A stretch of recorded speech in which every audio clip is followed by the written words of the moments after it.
I began the conversation by asking him and Howard why so many American companies who come here, it fails all too often, but at least for Starbucks right now, they've made it work. We've been here 18 years, and many people don't realize for the first 9 years, we were not very successful. And so there was a lot of pressure on us early on to kind of close the tent and say it's not going to work.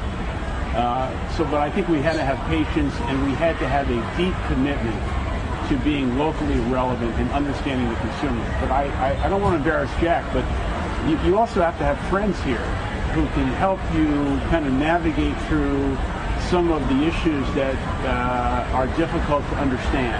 And, you know, Jack and I have known each other. I said this the other day. I knew Jack before he was Jack. and you know, we've had great conversations about the values of building a great company, whether you're building it in the U.S. or China. And I think the understanding that there are actually more similarities between us than differences. And the consumer, although it is a Chinese consumer that did not know much about coffee, did understand customer service, did understand a beautiful place to be.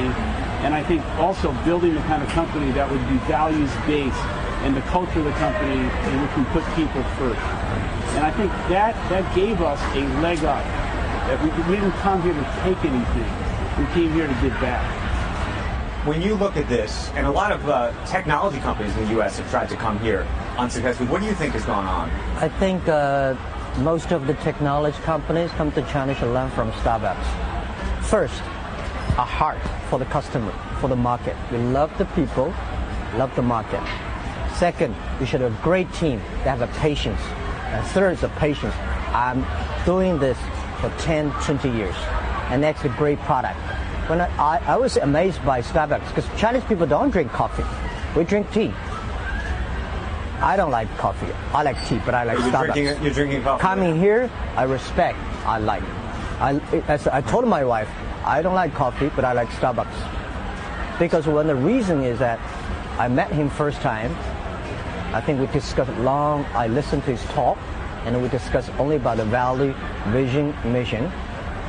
And then I told my team in the past years a lot of times making Starbucks a unique example. Everybody drink coffee in the world, right? Outside China especially. But nobody thought of coffee could be a business that be a global company. Serve people with heart, not coffee. That's what we think. Tell me what's going on in retail here in China. You just had your Singles Day, biggest ever, again, $25 billion day. Yeah. And that's been mostly an online day. Yeah. But you guys are getting into the bricks and mortar space as well. Yeah. We've been moving very aggressively. In the 4 years ago, when we grow so fast, we got a lot of complaints about traditional retail. They say, hey, e-commerce take away all of our jobs, all of our business. So we ask ourselves, are we want to serve our customers, or are we want to kill all the retail, the traditional retail? We think we should work together. We believe online and offline should work together. With the data, with the customer experience, we think retail, the traditional retail has a huge potential if we do properly, if we work together. So that is why we're going aggressively in the past 4 years. He just gave up on online retail, at least doing it himself. He's handed it over to some degree to Amazon, and Amazon just came to China. What do you make of that? Amazon come to China? They've been here for almost 15, 20 years, but you do not see them here anywhere. Because? Because I don't think they do properly here. It's the market you should need. But maybe 10 years later, Amazon become big again. I mean, China. But you should have a patience, a great people, good services, and I think we're working together online. And Starbucks has presents a shop on Tmall, and they also using Alipay. We're working so closely. So the roastery officially opens tomorrow. I'll give you a statistic they gave me an hour ago. We sold almost $2 million of merchandise and coffee through Alibaba in the last 48 hours.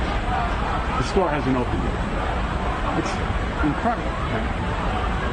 And the other thing is you understand that the technology in the store is being powered by Alibaba. So the partnership that we're establishing here in China is just in its early stages of what we can do together. How do you think about U.S. and China relations these days, and how it relates to you doing business here and you doing business in the U.S.? We have two leaders, but one of whom talks about America first, and President Xi, to some extent, maybe talking about China first, though opening as well. I did not see President Xi say China first. President Xi thinks a lot about the one road and one belt, and business should be grow together, share profit together. So, do you look at what's happening, even in the conversations and the overhang of the conversation around North Korea, for example, and how that could affect you being here and you doing more? I know you're trying to do more and more business in the U.S. as well. I think, Andrew, unfortunately, because of the political issues that exist, I think there's a possibility that companies that have a shared level of values around a sense of humanity.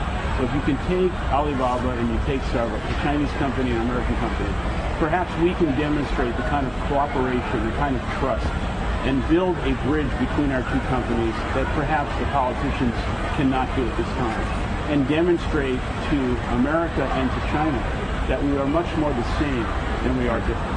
Okay. And we've talked about that. Can you do that, though, if there is disagreement among the countries over things like North Korea? Yes, of course we'll continue to do it. I think politicians agree, great. If do not agree, business still have to go on, trade have to go on. Nobody can stop a business. Nobody can stop trade. Nobody can stop the cooperation between the business. So this is what we think.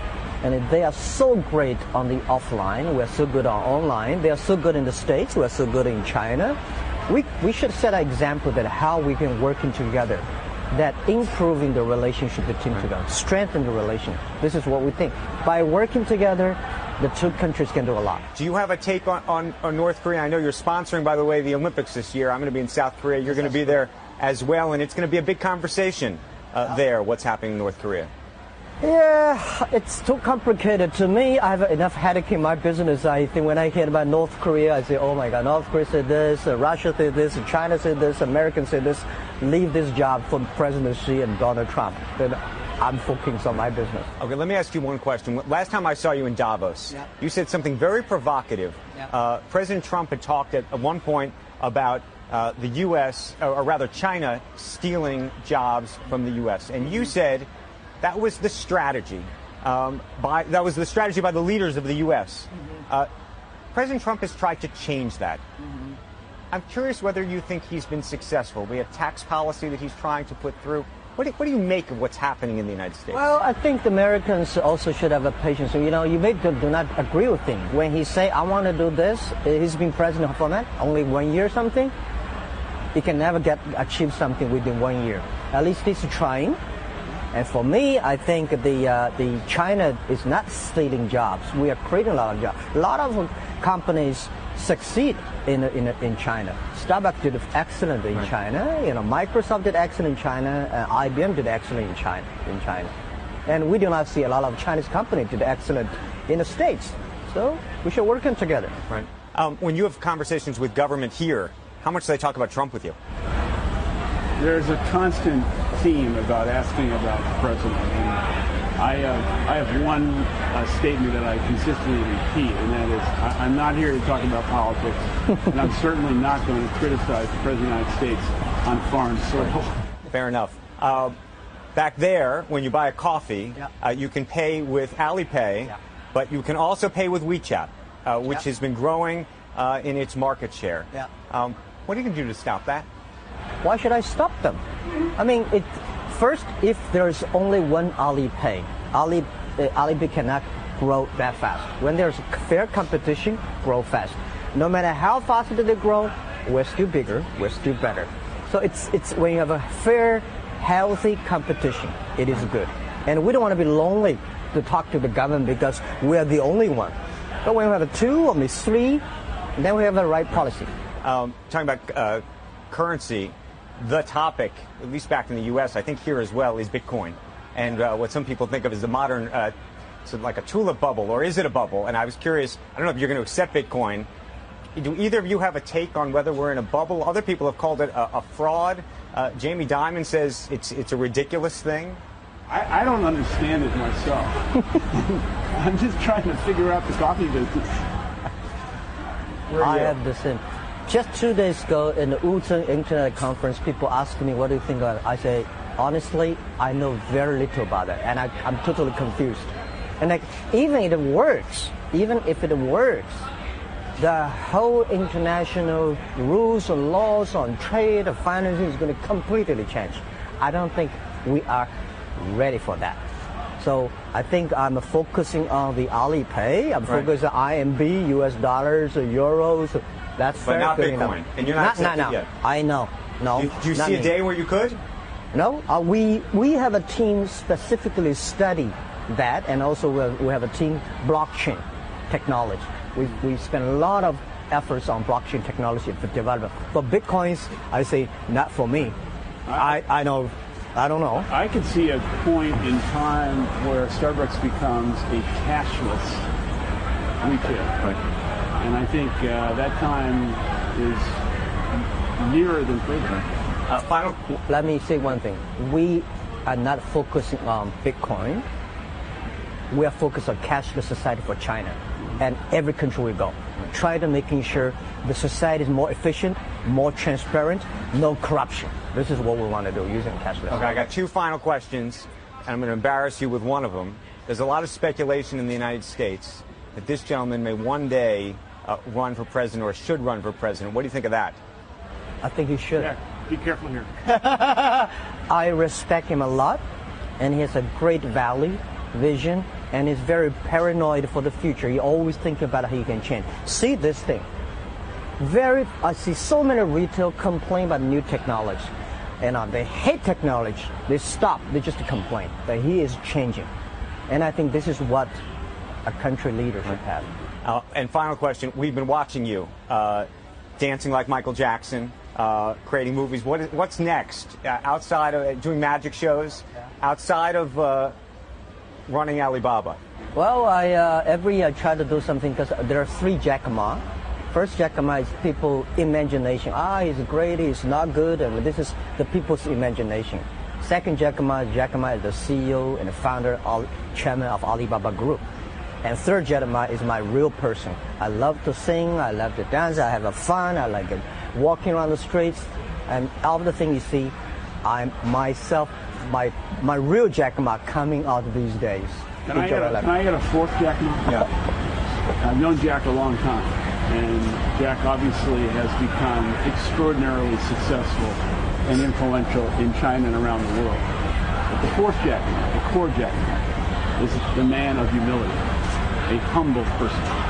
And that's why I think I have so much respect for him. He has not changed at all